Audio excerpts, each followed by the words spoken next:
भैया आए थे परसों 6 बजे आए थे, बिल्कुल टेंशन नॉर्मल थे एकदम। ने नहाया और नहा के नए कपड़े, बोले मैं नए कपड़े पहनूंगा क्योंकि मंदिर जाना है। उसने नए कपड़े पहने, जूते पहने नए। दीदी बोलता था उनको, वो बोलता था दीदी, और वो भैया, ऐसे बात होती थी उनकी। राजा रघुवंशी की शादी के बाद हत्या में पत्नी सोनम रघुवंशी के साथ साथ कई किरदार सामने आ चुके हैं। इनमें सबसे खास है राज कुशवाहा, जिसे सोनम का लवर बताया जा रहा है। बताया जा रहा है कि सोनम ने जो कुछ भी किया है वो राज को पाने के खातिर किया है, क्योंकि राज रघुवंशी को रास्ते से हटाने के बाद दोनों की शादी करने की प्लानिंग थी। सोनम विधवा होती तो राज सामने आकर उससे शादी का प्रस्ताव रखता, लेकिन उसी राज कुशवाहा को लेकर उसकी बहन ने चौंकाने वाला खुलासा किया है। राज की बहन ने मीडिया के कैमरों के सामने इस बात का दावा किया है, राज सोनम को दीदी बुलाता था और दोनों के बीच नौकर और मालकिन जैसा रिश्ता था, तो प्रेम वाली बात कैसे हो सकती है? नहीं भैया कहीं बाहर नहीं गए, मैंने आपके अंकल को बताया, वो कहीं नहीं गए। पूरा भरोसा, वो कभी ऐसा नहीं कर सकता। हम उसको हमेशा से जानते हैं, उन दोनों को जानते हैं, वो नहीं कर सकते ऐसा।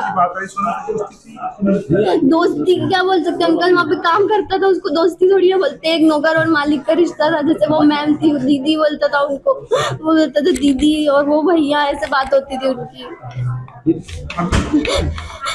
राज कुशवाहा की बहन का कहना है कि आखिरी बार राज परसों यानी रविवार की शाम 6 बजे घर पर आया था। तब वो बिल्कुल सामान्य था, लेकिन उसे मंदिर जाने की बात कहकर नए कपड़े और जूते पहने, लेकिन उस रात मंदिर नहीं गया। परसों 6 बजे भैया आए थे, परसों 6 बजे आए थे, बिल्कुल टेंशन नॉर्मल थे एकदम। फिर भैया ने, मम्मी ने बोला बेटा खाना खा ले, तो उसने नहाया और नहा के नए कपड़े, बोले मैं नए कपड़े पहनूंगा क्योंकि मंदिर जाना है। उसने नए कपड़े पहने, जूते पहने नए, और फिर उसके बाद चला गया। फिर रात हो गई थी बहुत ज़्यादा, इसलिए वो मंदिर नहीं गया था। मम्मी ने उसको 7 बजे फ़ोन किया, नहीं अंकल प्लीज नहीं आएंगे, अपन नहीं बुलाएंगे। हाँ, कोई नहीं आएगा, कोई नहीं आएगा। मैंने 7 बजे मम्मी ने बात की थी, तो उन्होंने बोला कि मम्मी रात बहुत हो गई थी, रात ज्यादा हो गई थी। हाँ, तो वो मंदिर नहीं गया था। अब सवाल ये है कि आखिर उस रात राज मंदिर नहीं गया तो नए कपड़े और जूते पहनकर इतनी तैयारी के साथ आखिर गया कहाँ था? पुलिस की जांच में सच्चाई का खुलासा होगा, लेकिन राज की बहन रो रो कर अपने भाई को बेकसूर बता रही है। दावा कर रही है कि उसके भाई को फंसाया जा रहा है। भाई बेकसूर है, वो लोग कभी ऐसा नहीं कर सकते। भाई कभी ऐसा नहीं कर सकता। कभी भी नहीं, वो दोनों ऐसा नहीं कर सकते। विक्की और राज, वही दोनों मेरे भैया है, वो दोनों ऐसे कभी नहीं कर सकते अंकल। अच्छा, तो बस यहीं थे जब घटना हुई? हाँ भैया यहीं थे। भैया वहाँ पे नहीं, कहीं भी बाहर नहीं गया। ऑफिस वालों से पूछो ना, वो रोज ऑफिस जाते थे, गोडाउन जाते थे, वो ऐसा नहीं कर सकते। क्या मांग करेंगे आप? क्या मांग? मैं बोलूंगी मेरे भाई को बचा लो, गोविंद भैया, राजा भैया के बड़े भाई, मैं सबसे यही बोलूंगी, हाथ जोड़ के वो मेरे भाई को बचा ले। उनके साथ पूरी फैमिली है, लेकिन हमारे साथ कोई नहीं है हमारे भाई का अलावा। फंसाया जा रहा है, मेरे भाई ने ऐसा कुछ नहीं किया। सामने आ रही गाजीपुर के आप लोग रहने वाले हैं, वहाँ के कोई गाँव तो अंकल गाजीपुर की नहीं है, बहुत सारे गाजीपुर है। पता नहीं दीदी कौन से गाजीपुर से मिली है, हम लोगों को तो नहीं पता ना। आप कौन से वाले गाजीपुर से हैं? हम लोग फतेहपुर के पास जो गाजीपुर है, हम वहाँ के रहने वाले हैं। हमारा गांव रामपुर है, गाजीपुर के काफी आगे है हमारा गांव।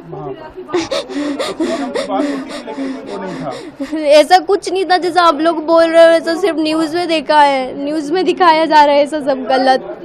तो आप क्या सीबीआई कौन सी जांच की मांग करेंगे जिससे आपको लग रहा है कि न्याय मिलेगा? जांच का नहीं पता, सीबीआई का सुना है बस। जो भी हो हमारे भाई को छोड़ दे, हमारा भाई निर्दोष है, उसने कुछ नहीं किया। वो दोनों बहुत, उन लोगों ने कभी ऐसा नहीं किया।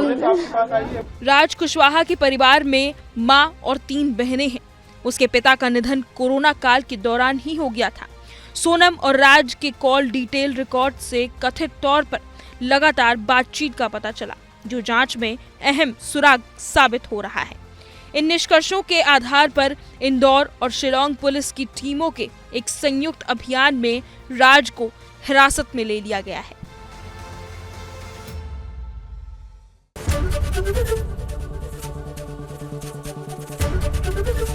एबीपी गंगा, खबर आपकी, जुबान आपकी।